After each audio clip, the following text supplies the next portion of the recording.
성도 여러분, 안녕하셨습니까? 오늘도 하나님의 은혜가 우리 모든 성도님과 그리고 가정들에 함께 하시기를 바라겠습니다. 요즘 참 이 꽃을 보기 쉽지 않은 계절이 왔습니다. 그렇죠? 갑자기 기온도 떨어지고 서늘해졌죠.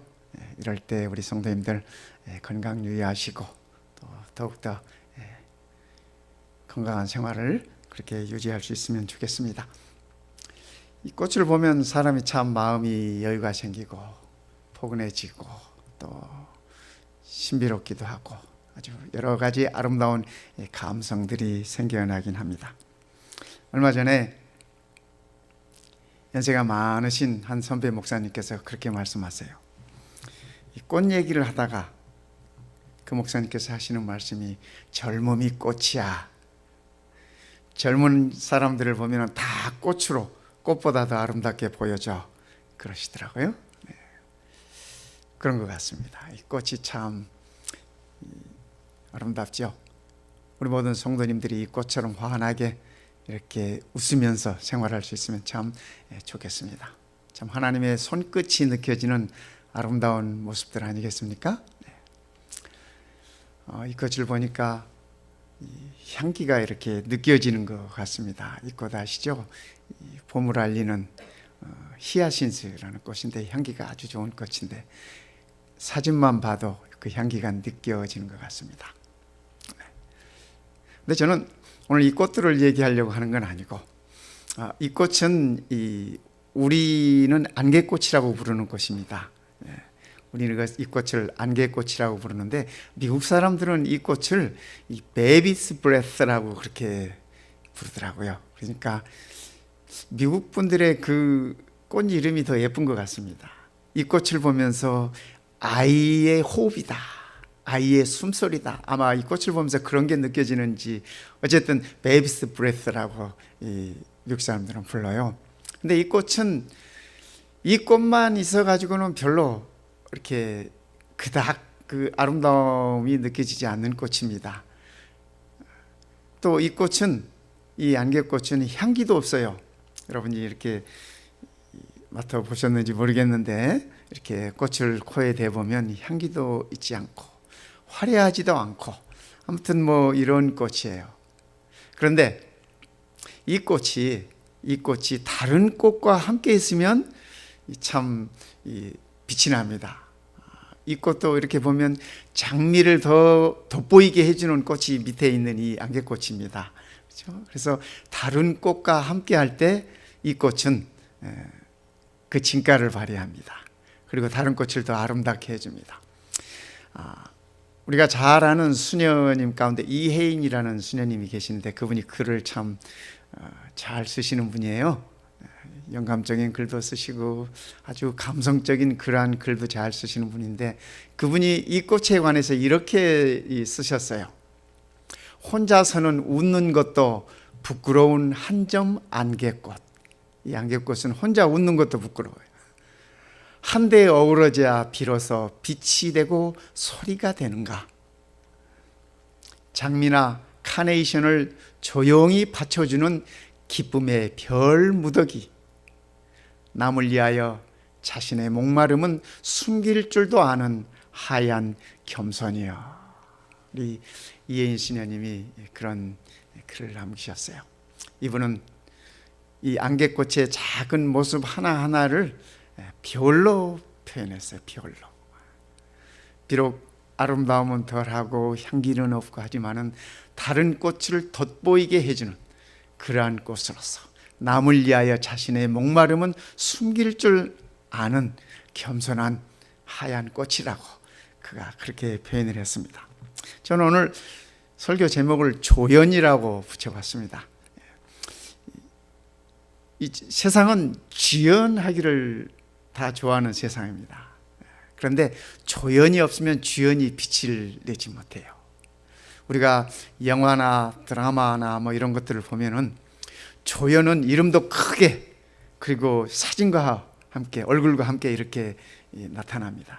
그러나 그 뒤에 수많은 조연들, 막 글씨도 잘 읽기 어려울 조그만 글씨로 나오는데 금방 다 지나가. 그래서 사람들은 그 이름을 아무도 기억하지 못해. 아무도 기억하지 못해. 세상은 그렇습니다. 세상은 그래. 그런데 정말 이 세상은 조연이 있을 때 이 주연이 빛을 나는 그러한 세상인 것입니다. 이분이 누구냐면 레오나드 번스타인이라고 하는 유명한 지휘자십니다. 뉴욕 필하모니를 이렇게 지휘하셨던 분이신데, 이분에게 기자가 한 번은 질문을 던졌습니다. 선생님, 수많은 악기 중에서 가장 다루기 힘든 악기가 무엇입니까? 여러분, 그 오케스트라의 악기가 얼마나 많습니까? 그랬죠? 참 각종 악기가 다 함께 어우러져서 아름다운 하모니를 내는 게 이 오케스트라인데, 이 지휘자에게 이렇게 물었어요. 이 수많은 악기 중에 가장 다루기 힘든 악기는 무엇입니까? 근데 이분이 참 재밌는 대답을 하셨어요. 제2 바이올린입니다. 이렇게 대답하셨어요. 그러면서 그 이유를 이렇게 말씀하세요. 제1 바이올린을 연주하는 사람은 얼마든지 구할 수 있습니다.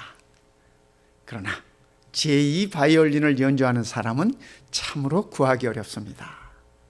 똑같이 바이올린을 연주하는 사람인데, 그죠? 우리가 오케스트라 이렇게 가보면 대부분 그 악장들이 제1 바이올리스트예요. 제1 바이올린 연주하는 사람들이 이 악장이거나 그래요. 그래서 지휘자하고 덮어서 늘 함께 일어나서 인사도 하고 인사도 받는, 그야말로 이렇게 시선이 집중되는 위치에 있는 분이 제1 바이올리니스트입니다.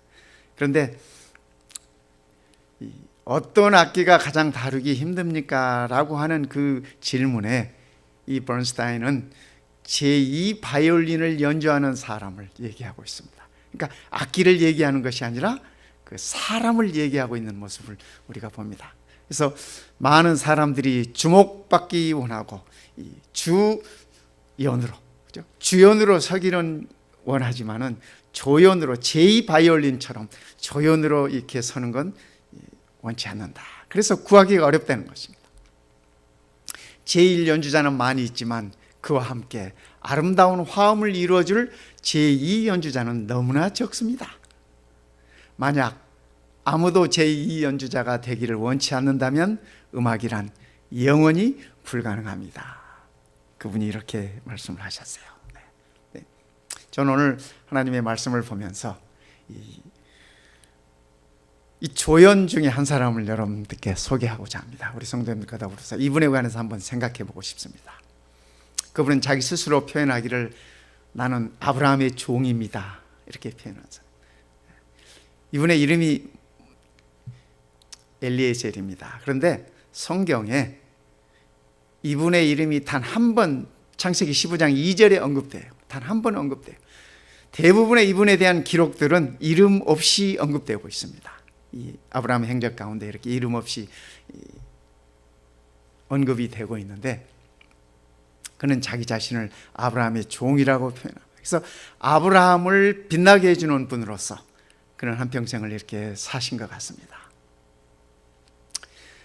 아브라함이 하나님께로부터 약속을 받지 않습니까? 창세기 15장에서 네가 아들을 낳고 또 번영할 것이다, 잘 될 것이다, 창대하게 될 것이다. 그때 아브라함이 나이가 많았습니다. 그래서 아브라함이 하는 얘기가, 하나님, 내게 도대체 무엇을 주려 하십니까? 나는 자식이 없사오니 나의 상속자는 이 다메섹 사람 엘리에셀이니이다. 그래서 아브라함은 그의 종 엘리에셀을 그의 후손처럼 생각했습니다. 그의 모든 것을 물려줄 자라고 생각했습니다. 그래서 그가 하나님께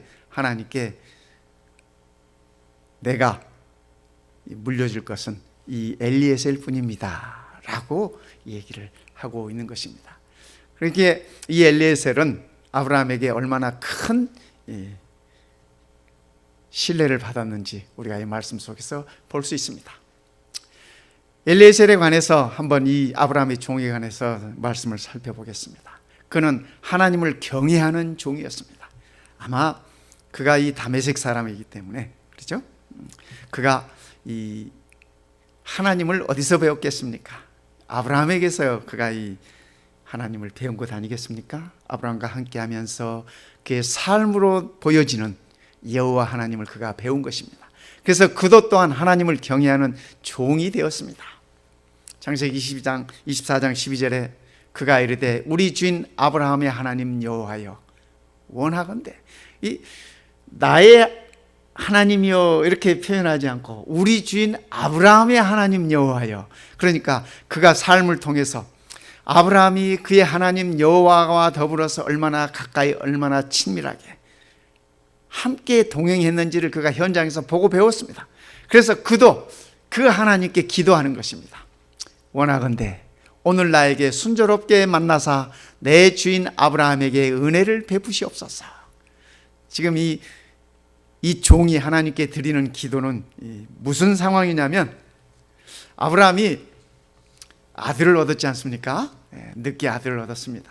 그래서 그 아들을 이제 장가를 보내야 되겠어. 장가를 보내.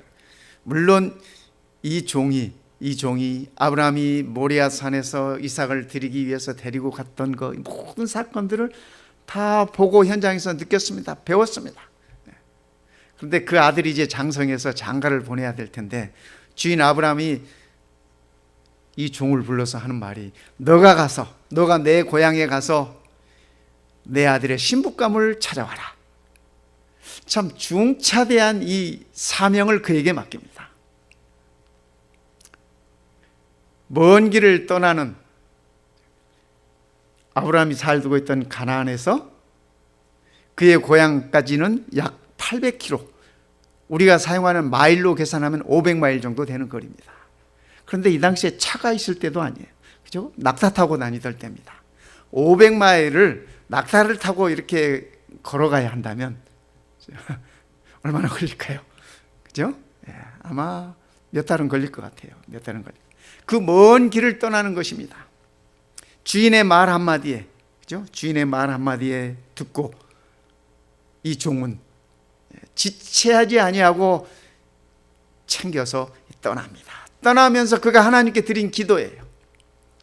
우리 주인 아브라함의 하나님 여호와여, 내가 이 먼 길을 떠나는데 오늘 나에게 순조롭게 내 주인의 며느리를 만나게 해 주십시오. 지금 그렇게 기도하는 것입니다.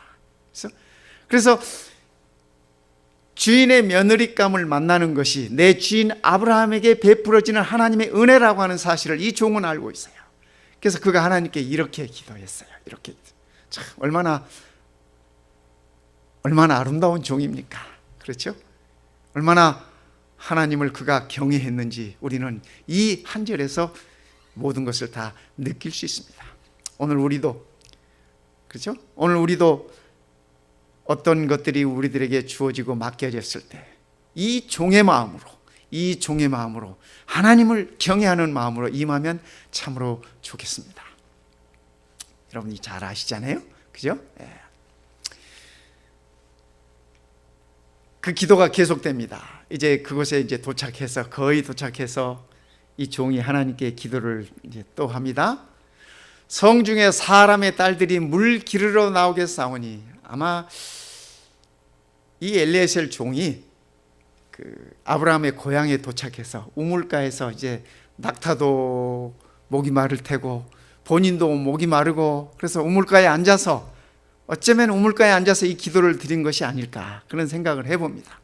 근데 뭐 이 종이 우물이 있어도 물을 기를 만한 도구가 없지 않겠습니까? 먼 길을 지금 수일 동안 여행을 해서 이곳에 겨우 도착했는데, 그가 도착해서 우물가에서 하나님께 기도드리는 것입니다. 하나님, 저 성에 많은 사람들의 딸이 있을 텐데 그 딸들이 물길로 나오겠사오니, 그죠? 우물에 물길로 나올 텐데 내가 우물 곁에 서 있다가 한 소녀에 이르기를, 청하건대 너는 물동이를 기울여 나로 마시게 하라 하리니, 그러니까 내가 물을 요청할 테니까 하나님, 그 여인이, 그 아가씨가 내게 물을 줄 뿐만 아니라 나의 이 낙타에게도 물을 먹이면 그가 하나님께서 선택하신 우리 주인의 며느리임을 내가 알겠습니다 라고 기도를 했어요. 그죠? 그의 대답이 마시라, 내가 당신의 낙타에게도 마시게 하리라 하면, 그는 주께서 주의 종 이삭을 위하여 정하신 자라. 이로 말미암아 주께서 내 주인에게 은혜 베푸심을 내가 알겠나이다. 참 이 종의 신앙을 우리가 참, 그죠? 여호와 하나님께서 반드시 그의 요청에 응답하실 것이라고는 확신이 있었던 것 같습니다. 그래서 우물가에서, 그죠? 기도하면서 우물가에 여러 여인들이, 여러 아가씨들이 물길로 올 텐데 그 중에 누구든지 내가 물을 요청하고 내게 물을 주고 내가 데려온 이 낙타들에게도 물을 주는 그 여인이 하나님께서 정하신 자라고 하는 사실을 제가 믿겠습니다. 알겠습니다. 이렇게 기도. 참 이 종은 기도하는 종이에요. 기도하는 종. 잘 아시죠? 그러다가 리브가가 왔습니다. 아마 리브가가 뭐 몇 번째 나타났는지 모르겠지만 리브가가 왔어. 이 종이 리브가에게 내게 물 좀 달라고 합니다. 리브가가 친절하게 미소를 지으면서 물을 줄 뿐만 아니라 내가 저 낙타에게도 물을 먹이겠습니다 하면서 낙타에게 물을 먹이는 거예요. 여러분, 저 뒤에 이렇게 서 있지 않습니까? 이 종이. 네. 리브가가 물을 주는 모습을 뒤에서 지켜보고 있던 이 종의 마음이 어땠을까요? 그죠? 내가 이 먼 길을 달려온 보람이 있었다. 내 주인의 명을 받아서, 내 주인의 사명을 안고 이곳에 와서 이 여인이 하나님께서 정해준 여인이구나. 뒤에서 이렇게 바라보면서 얼마나 행복했겠습니까? 하나님의 간섭하시며 하나님의 역사하시며 얼마나 그가 참 행복했겠습니까? 오늘 우리들의 삶에도 이런 행복이 있었으면 좋겠습니다. 우리의 삶 가운데 하나님께서 이렇게 역사하셨구나 하는 것을 체험하는 그러한 기쁨이 있으면 좋겠습니다. 그러기에 그는 하나님께 찬송하는 것입니다. 이르되 나의 주인 아브라함의 하나님 여호와를 찬송하나이다.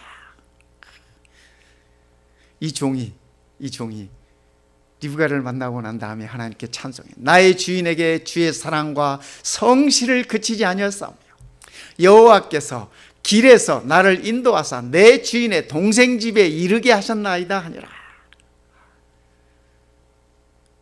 그 먼 길을 인도하신 하나님께 감사하고 찬송을 드리고 그것이 안전하게 도착했을 뿐만 아니라 주인의 동생 집에 이르렀다. 그가 그 집이 어딘지 그가 누군지 아무것도 아는 바가 없어요.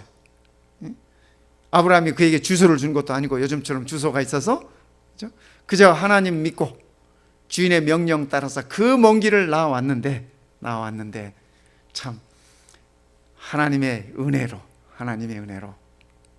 아브라함의 동생 집에 도착했어요. 동생 집에 리브가를 통해서 말입니다.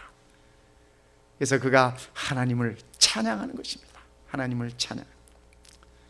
그의 믿음이 얼마나 아름다운 것이었는지 볼 수 있습니다. 이제 집에 들어갔어요.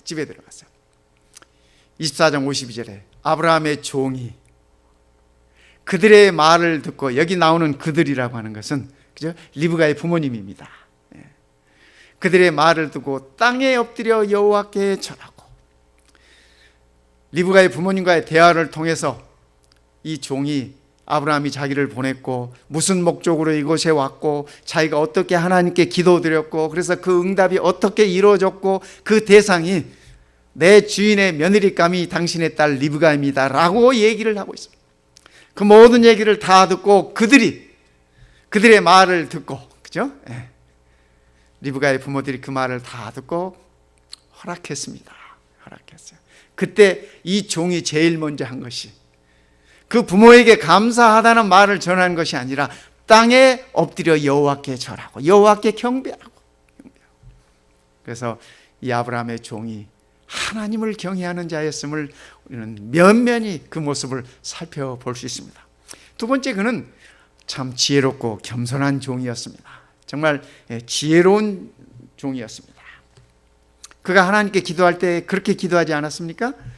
낙타에게 물을 주는 여인이 낙타에게 물을 주는 여인이라면 그가 하나님께서 정해 준 여인임을 내가 알겠습니다. 그러니까 이 종은, 아브라함의 종은 적어도 사람에게 물을 주고 낙타에게까지 물을 먹일 수 있는 그러한 여유가 있는 여인이라면 그 여인은 현명한 여인일 것이다. 내 주인의 며느리감으로 적합한 자일 것이다 라고 그는 생각했습니다. 그래서 그는 지혜를 구한 것입니다. 야고보에서는 이렇게 얘기합니다. 너희 중에 누구든지 지혜가 부족하면 모든 사람에게 후히 주시고 꾸짖지 아니하시는 하나님께 구하라. 그리하면 주시리라. 이 아브라함의 종은 이 사실을 알았어요. 하나님께 구하면 하나님께서 허락하실 것이라는 사실을 그가 알았습니다.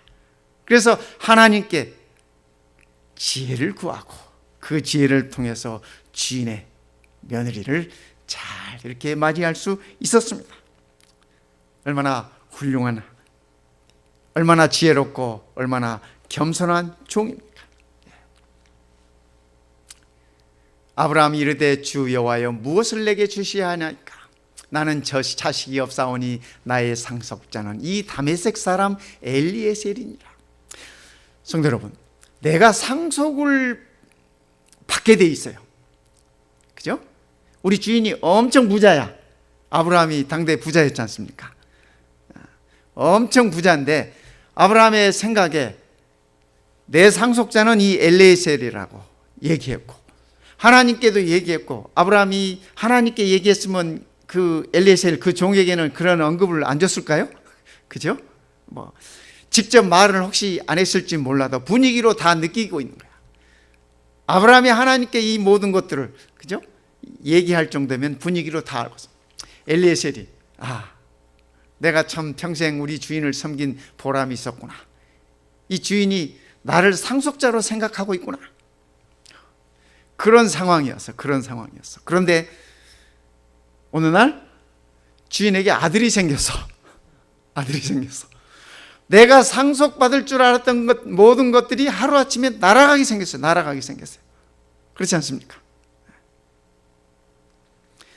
그런데 이 종은 아브라함을 신실히 섬겼을 뿐 아니라, 그죠? 그의 아들도 신실히 섬기셨죠. 그러니까 이 종은 참으로 지혜가 있고 이 겸손한 종이었음을 우리가 압니다.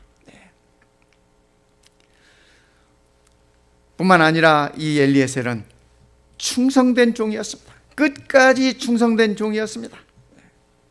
끝까지. 그래서 그의 상황이 어떠하든지 간에 그는 끝까지 충성을 다했습니다.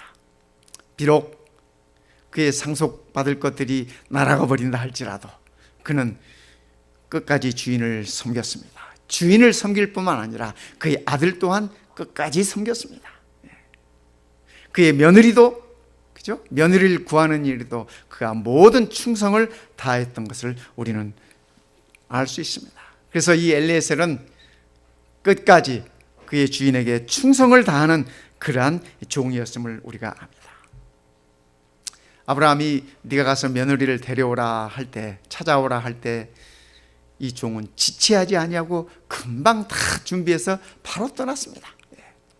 바로 떠났어요. 그가 이르되 나는 아브라함의 종이니이다. 나의 주인의 아내 사라가 노년에 나의 주인에게 아들을 낳으매 주인이 그의 모든 소유를 그 아들에게 주었나이다. 여러분, 이 말씀을 보면 어떻습니까?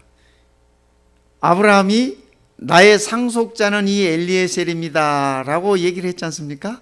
그런데 이 24장에 와서 보니까 이 종이 엘리에셀이 지금 그 리브가의 부모님들께 지금 하는 얘기가 이 얘기입니다. 나의 주인의 아내 사라가 노년에 나의 주인에게 아들을 낳음에 주인이 이제는 그의 모든 소유를 그 아들에게 주었나이다. 그러니까 리브가의 부모님께 지금 무슨 얘기하는 거예요? 그죠? 내 주인이 가지고 있는, 하나님께서 허락하시고 있는 모든 소유가 이제는 당신의 딸도 함께 누리는 것이 됩니다. 이 엘리에셀이 그렇게 얘기하고 있는 것입니다. 그렇게 얘기를 하면서 이 리브가의 부모의 마음을 이렇게 설득을 시키고 따뜻하게 합니다. 근데 좀 우리가 이렇게 이기적으로 생각하면 한때는 그 모든 것이 자기 것이었잖아. 자기 것이 될 뻔했잖아요.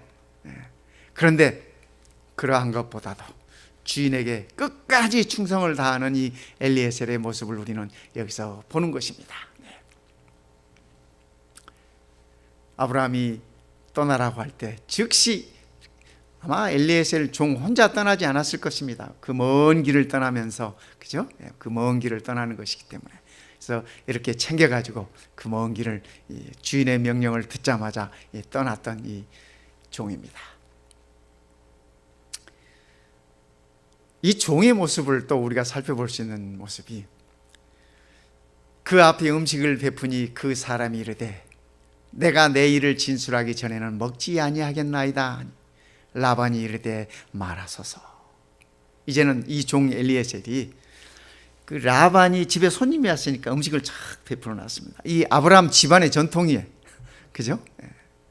손님 오면 잘 이렇게 차려서 먹이고 하는 것이 뭐 그 당시 풍습이기도 했지만 특별히 아브라함 집안의 아주 아름다운 이 전통인 것 같습니다. 이 라반도 마찬가지였어요. 그래서 이 종 엘리에셀 앞에 음식을 쫙 베풀어 놓고 드시라고. 그랬더니 이 종이 뭐라고 얘기해요? 내가 여기 온 목적을 말씀드리지 않고는 먹지 않겠습니다. 내가 그 목적을 이루지 않고는 먹지 않겠습니다. 라고 얘기한. 원래 이 당시 풍습에 의할 것 같으면 손님이 오면 뭐 일이 있어서 손님이 오면은 잘 대접하고 편히 쉬게 합니다. 왜냐하면 그 당시에 사람들이 대부분 먼 거리를 왔다 갔다 하는 사람들이잖아요. 그것도 험한 이 광야길들을 말입니다. 그래서 일단 손님이 오면 씻도록 해주고 잘 먹고 그 다음에 쉬도록 해줍니다. 그리고 할 말이 있으면 그 다음날 아침에 하는 것이 그 당시의 풍습이었습니다. 그런데 이 엘리에셀은 아닙니다. 내가 음식 먹기 전에 여기 온 목적을 말씀드리고 목적을 이룬 다음에 음식을 먹겠습니다 라고 말씀을 드려요. 그래서 라반이 그래요, 그러면 말해보라고. 그래서 우리가 다 알다시피, 그죠? 우리가 다 알다시피 얘기를 다 하고 라반이 그것을 이제 다 승낙을 합니다. 승낙을 해요.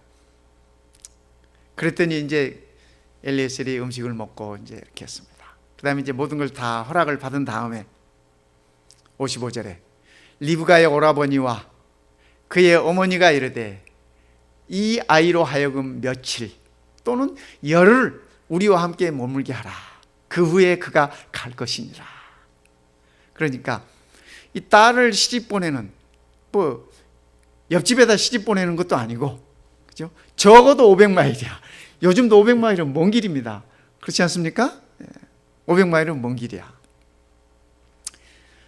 적어도 500마일의 그 먼 길을 걸어서 보내야 돼. 낙타 태워서 보내야 돼요. 가마를 태워서 보내는 게 아니라. 그죠? 딸을 멀리 보내는 어머니의 마음이 어땠을까요? 그죠? 어머니의 마음이 어떻겠어요? 그래서 참 이 엄마의 입장에서 본다면 아닌 밤중에 홍두깨야. 어느 날 갑자기 손님이 한 분이 찾아오더니 와가지고 자기 딸 달라고 그러더니 딸 데려가게 되는 거야. 근데 금방 가겠다는 거야. 그래서 이 어머니 마음이 너무 안타까워. 이 딸을 보면 이제 보내면 언제 볼 줄 모르잖아요. 그죠? 뭐 요즘처럼 뭐 금방 가서 볼 수 있는 것도 아니고. 그래서 열흘만이라도 좀 집에 더 있다가 내가 딸하고 좀 할 얘기도 더 자세히 하고 정도 좀 나누고 사랑도 더 주고 그렇게 보내겠노라고 얘기하는 거예요. 그렇게 얘기해. 우리가 그 마음 충분히 이해되지 않습니까? 아마 딸을 가지고 있는 어머니들이 이 얘기를 깊이 이렇게 생각해 보면 무슨 얘기인지 깊이 공감이 갈 거예요. 그랬더니 이 종이 이렇게 말합니다. 그 사람이 그들에게 이르되, 여기 그 사람은 엘리에셀이에요. 그죠? 그들은 리브가의 가족들입니다. 그 사람이 그들에게 이르되 나를 말리지 마소서. 나를 만류하지 마소서. 여호와께서 내게 형통한 길을 주셨으니 나를 보내어 내 주인에게로 돌아가게 하소서. 리브가의 어머니가 열흘만이라도 좀 더 있다가 갔으면 좋겠다고 이렇게 간청을 하는데 이 종은 뭐래요? 나를 말리지 마세요. 지금 바로 가겠습니다. 곧 가겠습니다. 여호와께서 내게 형통한 길을 주셨으니 여호와께서 나를 축복하셔서 주인을 축복하셔서 여기까지 인도하셨사오니 이제는 신부를 얻게 하셨사오니 나를 보내어 주인에게로 돌아가게 하소서.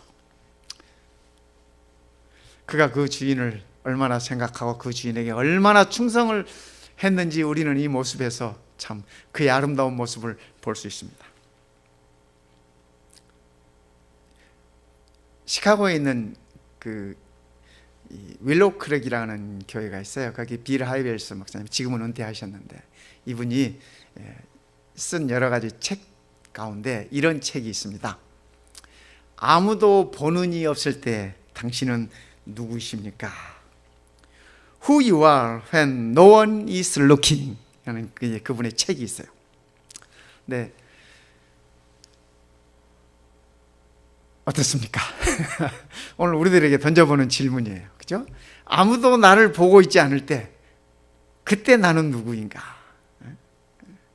이 하이벨 목사님 그의 책 가운데 있어요.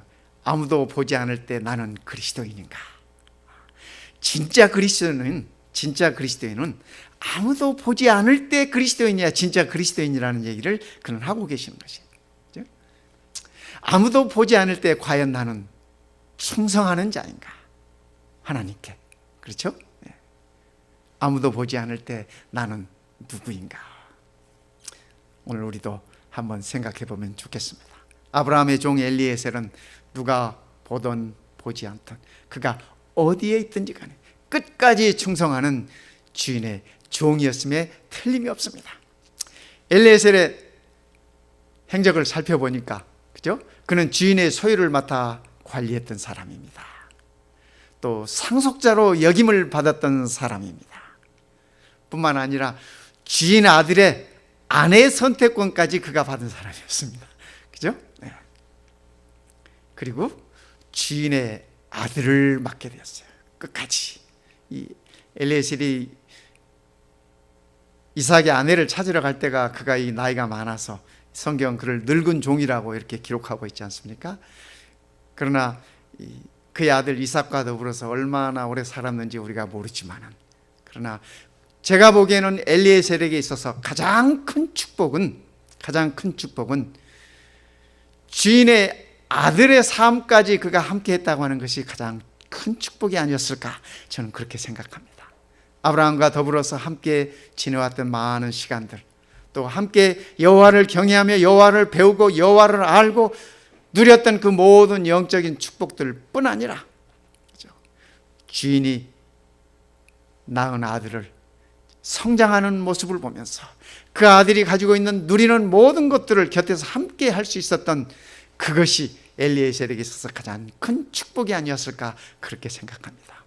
성도 여러분, 오늘 우리에게도 아들이 주어졌습니다. 그렇지 않습니까? 세상은 이 아들을 십자가에다 버렸어요. 세상은 이 아들을 가장 수치스러운 모습으로 버려버렸습니다. 그러나 그 버려진 아들이 우리에게 있어서는 가장 소중한 아들임을 기억하십시다. 성도 여러분, 우리가 하나님의 종으로서 이 아들을 끝까지 섬기는 그러한 엘리에셀과 같은 그러한 종이 되었으면 참으로 좋겠습니다. 진짜인지 가짜인지 사실인지 지어낸 얘기인지 제가 모르겠습니다. 그런데 이야기 가운데 그런 이야기가 있습니다. 상당히 큰 기업을 가지고 있던 어떤 분이 계셨는데 그분이 이렇게 IMF 때 하나 있던 아들을 잃었답니다. 교통사고로 하나 있던 아들을 잃고 IMF로 인해서 많은 이런 경제적인 피해를 보고 그래서 정리할 수밖에 없는 그런 상황이 되었답니다. 그런데 그의 아내가 미술품이나 이런 것들을 많이 이렇게 소장하고 그런 것들을 모으고 이렇게 경제적으로 여유가 있을 때 그렇게 취미 생활을 했었답니다. 그런데 이제는 그것들을 다 처분해야 되는 그런 상황이 됐는데 그 그림들도 다 이제 팔아서 넘겨야 되는 그런 상황. 그래서 공매를 하게 되는데 그 아들이 어렸을 때 그린 그림이 하나 있는데 그 그림은 다른 미술품들과 더불어 함께 내놨는데 아무도 가져가는 이가 없어요. 아무도 가져가는. 그런데 평생 그 집에 집사로 일했던 정원사가 계시는데 그 집에 집사로 정원 이렇게 가꾸고 했던 그 집사가 계시는데 그분이 그 아들과 함께 이렇게 지냈던 그 아름다운 시간들, 추억들이 있어서 그리고 그 아들에 대한 그 이렇게 아름다운 기억들이 있어서 그 그림을 자기가 샀다는 거예요. 그런데 나중에 그 그림 뒤에 그의 아버지의 유언장이 거기 있었습니다. 이 그림을 가진 자가 모든 것을 다 가질 거다 라고 유언장이 남아 있었다고 합니다. 그래서 그 아들을 생각했던 그 집사가 그의 주인의 남은 모든 것들을 이렇게 차지할 수 있었다, 그런 얘기들이 있습니다. 제가 실화인지 아닌지는 모르겠습니다. 그러나 저는 그 이야기를 읽으면서 오늘 우리에게도 가장 소중한 아들 예수 그리스도가 있지 않는가, 우리가 예수 그리스도에 우리가 끝까지 충성하고 그 아들과 더불어서 사랑의 교제를 나누고 그 아들이 우리를 어디로 인도하든지 간에 따라가는 자가 된다면 하나님께서는 우리에게 영원히 함께 하시겠다고 하는 약속을, 아들과 더불어서 영원히 함께 할 것이라고 하는 약속을 우리에게 주셨다고 하는 사실입니다. 이 아들을 소중히 여기고 이 아들에게 충성하는 우리에게 하나님은 이 아들과 더불어서 영원히 낙원에서, 천국에서 함께 할 것이라고 하는 약속을 주셨습니다. 성도 여러분, 우리는 이 세상을 살면서 안개꽃 같은 조연들 아니겠습니까? 그 누구도 우리는 이 세상에서 주연이 아니에요. 그러나 저는 진정한 이 세상의 주연은 우리 예수 그리스도라고 생각합니다. 그래서 우리가 이 땅에 살면서 하나의 작은 안개꽃이 되어서 우리의 주인 예수 그리스도를 돋보이게 하고 그분께 영광을 드리게 하고 그분의 이름이 높이 들려질 수 있도록 하나의 작은 안개꽃처럼 우리가 그렇게 남은 생활들을 살아갈 수 있다면 가장 축복받은 자가 아닐까 하는 생각을 갖습니다. 성도 여러분, 오늘 이 안식일이 우리의 주연 되시는 예수님, 우리의 주인 되시는 예수님을 돋보이게 하는 우리의 예배와 우리의 삶이 되시기를 이 시간에 간절히 바랍니다.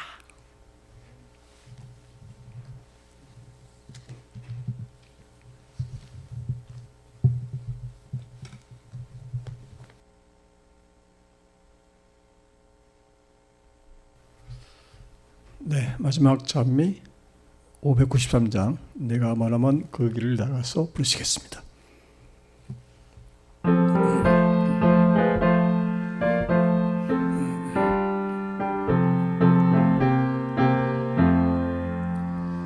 내가 머나먼 그 길을 나가서 구름 거치면 그때 주님의 빛 가운데 서리 영원한 날 밝아라. 세상 길 내가 다 벗어난 후에 정국문 앞에 서겠고 죄의 길 내가 다 지난 후에 주 예수를 보겠네. 당한 그곳에 나 생각해보니 주님 사랑 알겠네. 그때 주 예수 큰 사랑 깨닫고 늘 주 찬송하리라.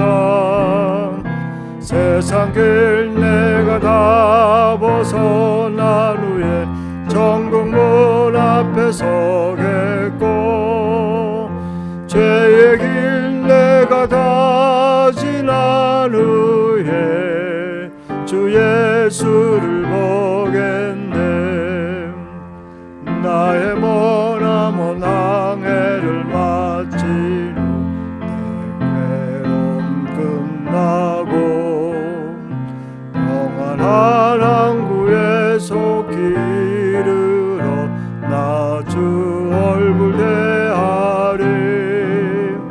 세상 길 내가 다 벗어난 후에 천국 문 앞에 서겠고 죄의 길 내가 다 지난 후에 주 예수를 보겠네.